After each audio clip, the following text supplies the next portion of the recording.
Avec le cours Libdina, donc nous sommes en train de voir les pare-feux. Donc les pare-feux. La principale méthode pour se défendre des assaillants venus d'Internet est de mettre en place un pare-feu. Un pare-feu est un composant matériel, logiciel ou les deux. Donc la partie 10, ce qu'on veut dire, c'est que on a deux types de pare-feu. C'est possible par exemple, d'avoir un pare-feu qui n'est qu'un logiciel. Donc, par exemple, iptable, c'est un pare-feu logiciel que vous allez retrouver sur toutes les machines, presque toutes les machines Unix. Le pare-feu iptable. Windows, le pare-feu Windows, il est très connu. Donc, c'est un logiciel. D'autres cas, on va des pare-feux. Par exemple, des pare-feux, mais c'est des pare-feux matériels, bhal Cisco ASA. Donc, les Cisco, la famille ASA des Cisco, c'est des pare-feux matériels. C'est-à-dire que à l'intérieur, vous allez retrouver le système propriétaire des Cisco, le logiciel, plus le matériel, mais la principale fonctionnalité d'Yellow, c'est le pare-feu. Donc, le pare-feu Internet a pour but d'empêcher les paquets IP malveillants ou non souhaités d'accéder à un réseau sécurisé. Donc, c'est le but principal des pare-feux, c'est d'empêcher le trafic malveillant, les GM d'accéder à la machine, le réseau interne. Par exemple, les attaques DDoS, ils peuvent être empêchés via un pare-feu. Chaque ordinateur connecté à Internet, d'une manière plus générale à n'importe quel réseau, est susceptible d'être victime d'une attaque d'un pirate informatique. La méthodologie généralement employée par le pirate informatique est de scruter un réseau en envoyant des paquets de données de manière aléatoire à la recherche d'une machine connectée, puis chercher une faille de sécurité afin de l'exploiter et d'accéder aux données s'y trouvant. Donc, vous pouvez trouver network Scrabble. Alors, les network Scrabble, non, c'est pas ça.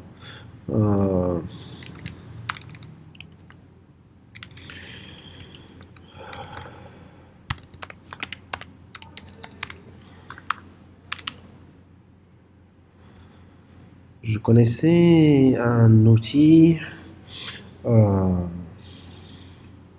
Bon, je vais regarder la deuxième vidéo. C'est des outils qui sont installés dans le système.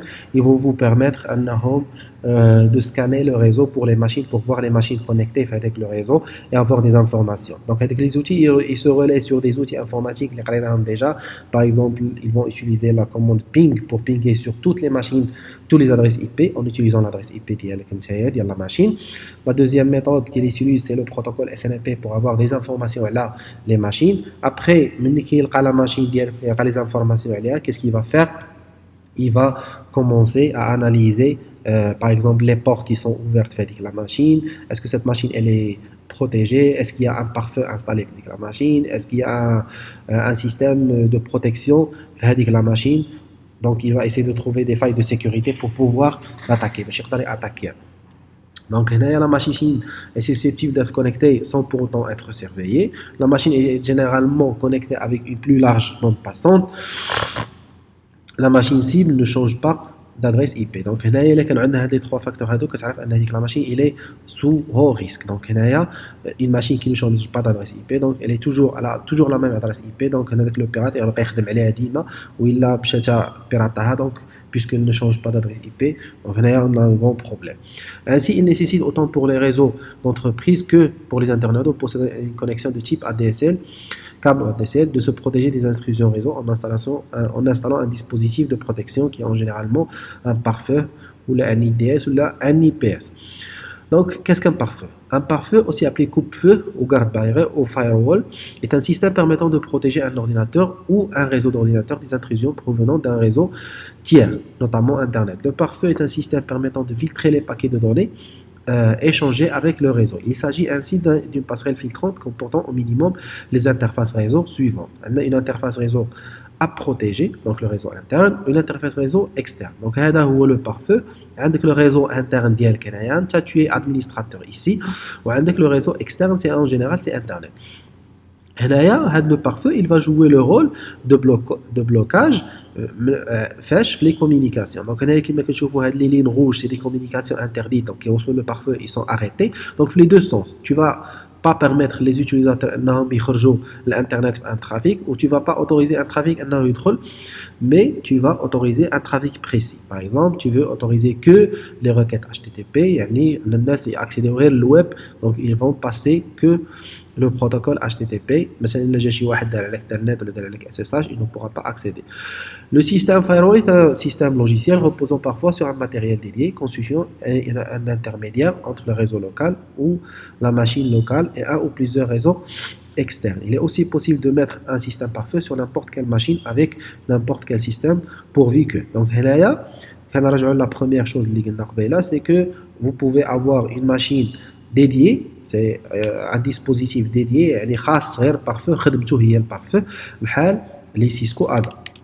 Donc les Cisco ASA, c'est des dispositifs, les Cisco, dédiés spécialement pour être utilisés comme pare-feu. Vous pouvez aussi avoir iptables, c'est un outil disponible dans les systèmes Linux. D'accord, même Mac فيه iptables. Donc là c'est juste un logiciel. Vous pouvez avoir d'autres logiciels qui peuvent être installés, qui ne sont pas, donc qui sont payants peut-être sur internet, qui peuvent être utilisés comme pare-feu. Vous pouvez les installer sur les machines اللي عندكم في الدار في اي بي سي. D'accord, la machine, mais la machine elle doit être suffisamment puissante pour traiter le trafic, le système soit sécurisé. Donc imaginez que vous avez un pare-feu logiciel installé sur un PC. Donc le PC me fiche la puissance de calcul تاعها.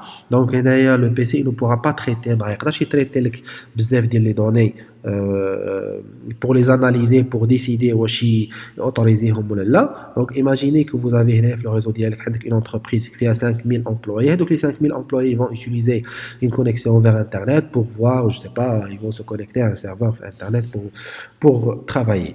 Donc là le pare-feu ديالك اللي installé sur هذيك la machine qui est faible de puissance de calcul, il ne pourra pas traiter les données ديالهم كاملين, ce qui fait que غيولي عندك هنايا automatiquement un délit de service parce que le pare-feu يكون.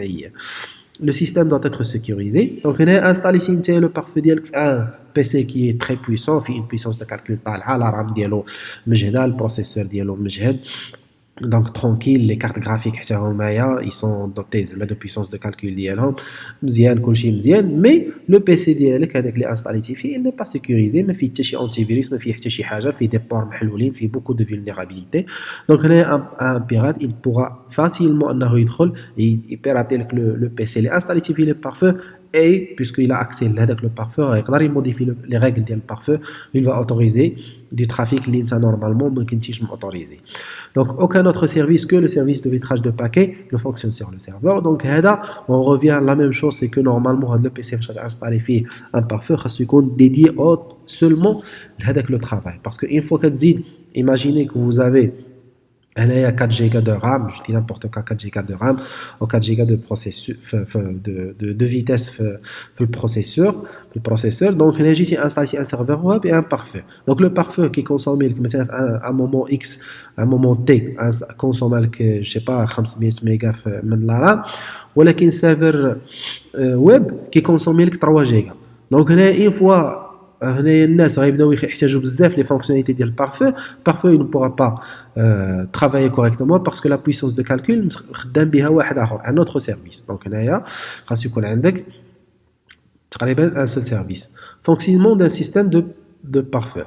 Alors un système pare-feu contient un ensemble de règles prédéfinies permettant d'autoriser la connexion, donc هنا عندنا allow, de bloquer des connexions et de rejeter la demande de connexion sans avertir l'émetteur. Donc on va revenir à l'hadi de plus en détail après pour voir la différence entre Allah ou deny. Allah c'est automatiquement il va autoriser, donc il va bloquer, ou là il va rejeter sans avertir. Donc il va rejeter sans avertir parce que هنا كيرجع فاش كيقول لك دي لايك يرجع لك des informations كيقول لك هذا الترافيك il n'est pas autorisé. Donc vous avez une information comme quoi c'est bloqué.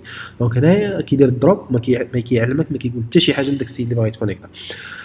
L'ensemble de ces règles permet de mettre en œuvre une méthode de filtrage dépendant de la politique de sécurité adoptée par l'entité.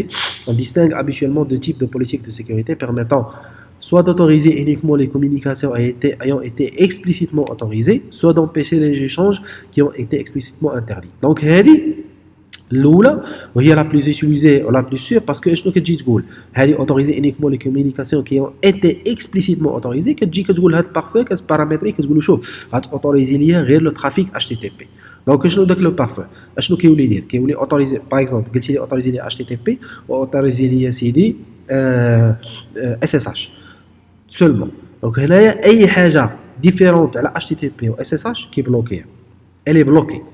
Donc la deuxième politique, c'est empêcher les échanges qui ont été explicitement interdits. Donc tu as autorisé SSH, HTTP, ولكن بغيت bloquer FTP ou Telnet. Donc là, la deuxième méthode, je te dis, ما غاديش نقول ليه bloquer autoriser لي HTTP و SSH, mais غادي نقول ليه bloquer لي FTP و bloquer لي Telnet.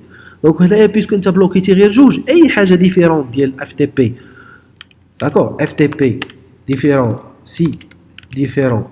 Donc il va raisonner comme ça. De FTP et Telnet. Alors, Allah.